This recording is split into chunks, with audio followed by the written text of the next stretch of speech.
मुझे आश्चर्य होता है। मैं कल समाजवादी पार्टी के अध्यक्ष श्री अखिलेश यादव जी का एक बयान पढ़ रहा था। वो कह रहे थे कि उनकी सरकार आएगी तो अयोध्या को धार्मिक नगरी बनाएगी। अरे आप क्या धार्मिक नगरी बनाएंगे? आपने तो अपना इतिहास देखिए, राम भक्तों पर गोली आप ही के लोगों ने चलाई थी, आप ही की सरकार ने चलाई थी, समाजवादी पार्टी की सरकार ने। आज जब राम भक्तों के परिश्रम और पुरुषार्थ से प्रधानमंत्री मोदी जी के नेतृत्व में अयोध्या अब त्रेता युग का स्मरण करा रही है, तो आपके मुंह में भी पानी आने लग गया है। अरे भूल जाओ, आपने तो थानों में और जेलों में कृष्ण जन्माष्टमी के आयोजन को भी रोक दिया था, कांवड़ यात्रा पे प्रतिबंध लगा दिया था।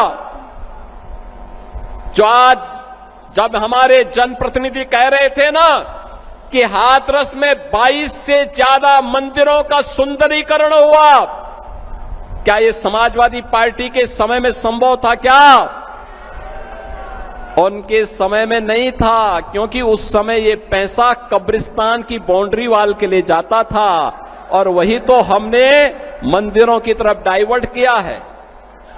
वही पैसा हमने इधर भेजा है कि कब्रिस्तान की आवश्यकता नहीं, मंदिर आस्था के केंद्र हैं। अखिलेश जी, अयोध्या को तो राम भक्तों ने सजा और संवार दिया है, आप उसकी चिंता मत करिए, पश्चाताप करिए, एक बार रामलला का दर्शन कर लीजिए, कम से कम इसी से और सद्बुद्धि आएगी।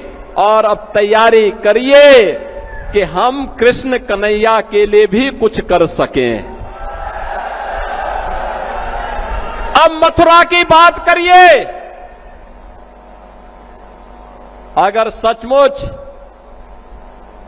अपने को धार्मिक कहलाने का प्रयास कर रहे हो तो मथुरा वृंदावन पे खुल करके बोल दीजिए, श्री कृष्ण जन्मभूमि पर खुल करके बोल दीजिए और बोलिए ना कि श्री राम जन्मभूमि मुक्ति के आंदोलन की तर्ज पर ही श्री कृष्ण जन्मभूमि की मुक्ति का भी अभियान चलना चाहिए। भगवान श्री कृष्ण की जन्मभूमि को भी सम्मान मिलना चाहिए। हमारी सरकार वहां श्रद्धालुओं को बुनियादी सुविधाएं उपलब्ध करवाने का कार्य कर रही है। युद्ध स्तर पर हम प्रयास कर रहे हैं, लेकिन आप में हिम्मत नहीं, क्योंकि आप तो मुल्ला और मौलवियों के सामने घुटने टेकने के सिवाय आपके पास कोई ऐसा एजेंडा नहीं जो प्रदेश के विकास के लिए हो, अयोध्या, मथुरा या काशी के उत्थान के लिए हो, उनकी पहचान को, पौराणिक पहचान को बनाए रखने के लिए हो। ये धूल झोंकने का काम मत करो। एक खिसियानी बिल्ली खंबा नोचे वाली कहावत को चरितार्थ मत करो। अयोध्या अपनी पहचान के लिए आप पर मोहताज नहीं है, अयोध्या की अपनी पहचान है और अयोध्या ने अपनी पहचान को दुनिया के अंदर फिर से बनाया हुआ है। बहनों और भाइयों, ये जो दोहरे चाल चलने वाले लोग हैं, ये वही लोग हैं जो जनता जनार्दन को धोखा देते हैं। याद करिए, लोकसभा चुनाव के समय एक कांग्रेस और समाजवादी पार्टी आई थी, संविधान की दुआई दे रही थी। आपने भी 25 जून को आपातकाल दिवस मनाया, संविधान हत्या दिवस का आयोजन किया होगा अपने अपने जनपदों में। 25 जून 1975 भारत के संविधान का गला दबाने का काम, बाबा साहब भीमराव अंबेडकर के द्वारा बनाए गए संविधान के अपमान करने का काम अगर किसी ने किया था तो कांग्रेस ने किया था। और कांग्रेस के उस पाप में आज समाजवादी पार्टी जबरदस्ती उनके साथ मिलकर के उस पाप में भागीदार बन रही है। ये जो कांग्रेस ने पाप किया था, उस समय देश के सभी विपक्षी दलों को कांग्रेस की सरकारों ने बंद कर दिया था। चाहे वह जयप्रकाश नारायण जी रहे हो, चाहे वह राजनारायण जी रहे हो, सरदेव अटल बिहारी वाजपेयी जी, सरदेव लाल कृष्ण आडवाणी जी, डॉक्टर मुरली मनोहर जोशी जी, जितने वरिष्ठ नेता थे उनमें मुलायम सिंह यादव जी भी थे, श्री लालू प्रसाद यादव जी भी थे, कल्याण सिंह जी भी थे। ये सभी नेताओं को उठा करके बंद कर दिया गया था, जेल के अंदर बंद हो गए थे, तत्कालीन सरकार ने बंद कर दिया था। कहीं ये लोग संविधान के खिलाफ कांग्रेस के द्वारा किए गए इस कृत्य के खिलाफ सड़कों पर जनता जनार्दन के साथ उतर न जाए, इसलिए इनको बंद कर दिया गया। 1 लाख से अधिक गिरफ्तारियां किए थे कांग्रेस के लोग।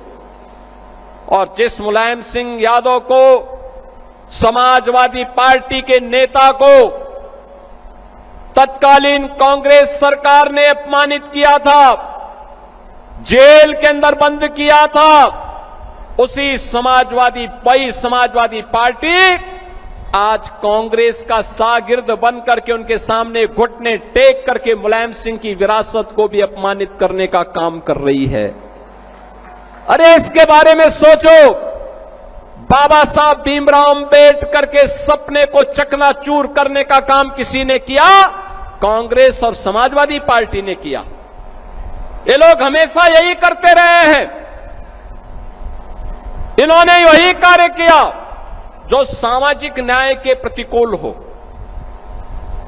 अंबेडकर जी के नाम पर बने हुए मेडिकल कॉलेज का नाम बदल दिया, सामाजिक न्याय के पुरोधाओं का अपमान करना ये लोग अपना जन्मसिद्ध अधिकार समझते हैं।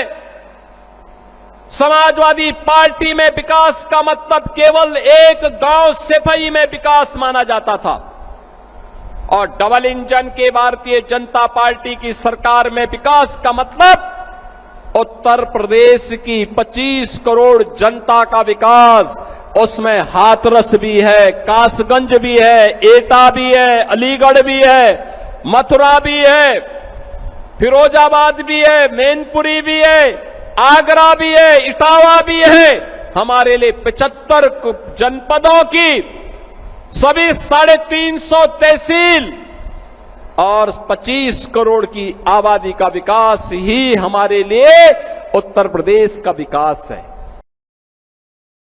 राजनीति हो या क्रिकेट, देश विदेश की ब्रेकिंग हो या आपके मोहल्ले की बड़ी खबर, सब मिलेगा एक ही ऐप में, सबसे तेज और भरोसेमंद। अभी डाउनलोड करें दैनिक भास्कर डिजिटल।